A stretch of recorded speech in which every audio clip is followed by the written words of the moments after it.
Yes, Kenya. Tamu sana, yes.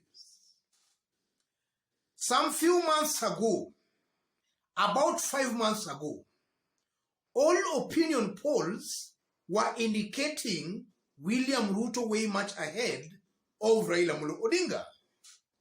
And as I talk right now, any properly done scientific opinion poll will most definitely indicate Raila Odinga beating William Ruto in 6 out of 8 provinces. That is a fact, ladies and gentlemen. And if you look at Raila Odinga, in the previous elections, or rather in the previous presidential elections, Raila has maintained a constant 44%. And even if an election was to be done today, and Raila Odinga was to stand alone as Raila Odinga, I'm seeing Raila Odinga actually managing around 44%. Yes. So today, Tifa Research Firm released an opinion poll that they did after Raila picked his running mate and also after William Ruto picked his running mate. And the poll findings were very, very interesting. So in this video, I want us to have a look at those poll results, for they are going to form the basis of our analysis and discussion right now. But before we do that, in case you've bumped here for the very first time, kindly subscribe, give this video a like. Thank you, God bless you, God bless Kenya. Yes.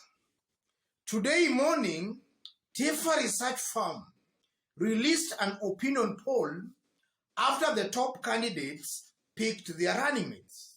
And the poll results are very, very interesting. Raila, 39%. William Ruto, 35%. Kalonzo Musyoka, 2%. Undecided, 14%. Those are the latest Tifa poll results after these two candidates picked their running mates. And ladies and gentlemen, remaining only 3 months to the election, I tend to believe that Kenyans are now waking up to the reality that there is a serious business to be undertaken. But also looking at the opinion poll findings, something tells me very strongly that these opinion polls are still not capturing well the mood, the feeling of Kenyans on the ground. And that is so because in the previous presidential elections results we have seen, Raila has always managed a constant 44%. He managed that with or without Kalonzo. He managed it with or without Musalia Mudavadi. So previous results have shown that Raila himself as an individual commands around 44%. And now that Raila is being supported by the president, his main challenger in 2017 presidential election results, I'm seeing Raila Odinga managing well over 65%. And I'm saying that because I believe that Uhuru Kenyatta is still and will be the ethnic and political kingpin of the mountain for some times to come. That's what I believe, ladies and gentlemen. And I also believe that as time goes by, the mountain will actually be persuaded fully to vote towards the direction Uhuru Kenyatta is actually showing them. And that's Raila Odinga. And again, from those results, it's very clear that William Ruto is actually, his popularity is actually going down. Yes. And something tells me again that the issue of a running mate has also injured William Ruto seriously in terms of his popularity across the country. William Ruto, as I've been maintaining here, is a character that is deemed corrupt. Same to Rigathi Gachagua. So to bring that kind of a ticket of the corrupt, that paints a very bleak picture of actually where these two leaders can actually take this country. That ticket is not giving hope to Kenyans. If you look at Raila Molo Odinga, by Raila picking Martha Karua, actually that ticket gives some hopes to Kenyans. Because even today, I heard Martha Karua was speaking in Meru. I saw Martha Karua speaking today in Meru. And Martha Karua was actually making it very clear that yeye ni mchapakazi kwa kazi ya cheki. And if you look at Martha Karua and the docket actually she has been given, the constitutional affairs, and then you look at the other side, William Ruto, Rigathi Gachagua, then you can see maybe a police officer who is after some kind of criminals. That is the kind of a perception. Maybe if you look at Raila Amolo Odinga picking Martha Karua, and then you look William Ruto picking Rigathi Gachagua, then to me it's creating a perception that now there is a policeman that is after some criminals. Yes, that is the perception I'm getting here. So by Raila picking Martha Karua, that was a very good political move, and it might be also the reason why we are seeing Raila Amolo Odinga actually performing well in the recent opinion polls. And then if you look at Kalonzo Musyoka, before Raila picked Martha Karua, Kalonzo was insisting that no Kalonzo, no Raila Amolo Odinga. So naturally we were expecting Raila's popularity to actually come down.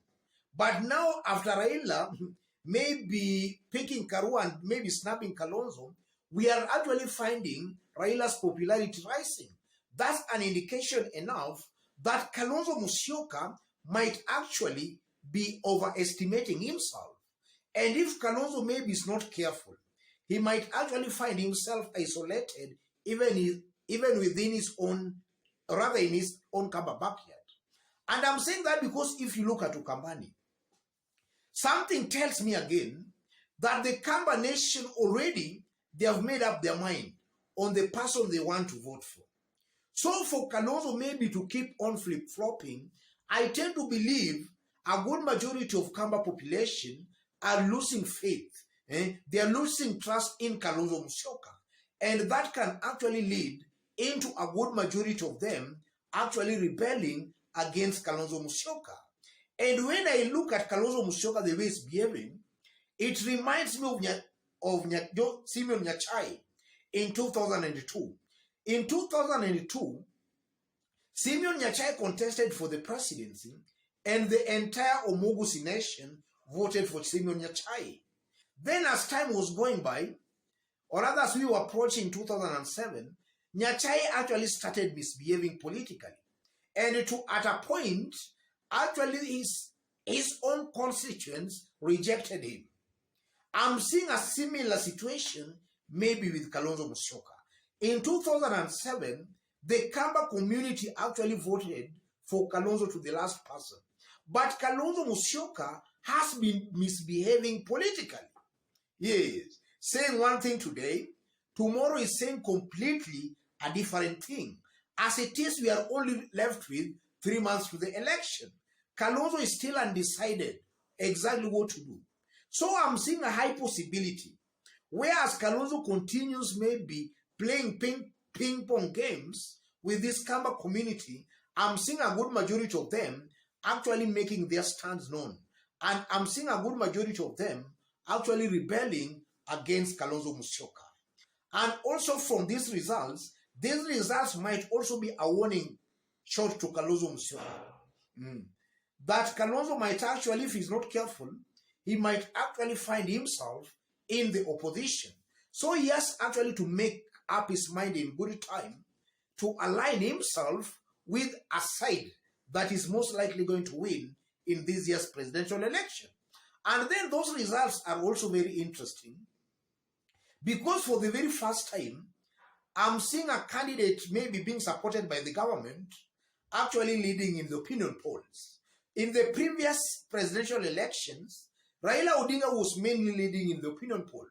But in this time around, I'm seeing the opposition candidate, the government's candidate, or other candidate being supported by the government, actually leading in the opinion polls. So I won't be wrong to conclude that it's almost clear that if things were to remain as they are, then Raila Amolo Odinga is most easily going to win this year's presidential election. Let me leave it there for today. In case you've bumped here, but so far you have not yet subscribed, kindly subscribe, give this video a like.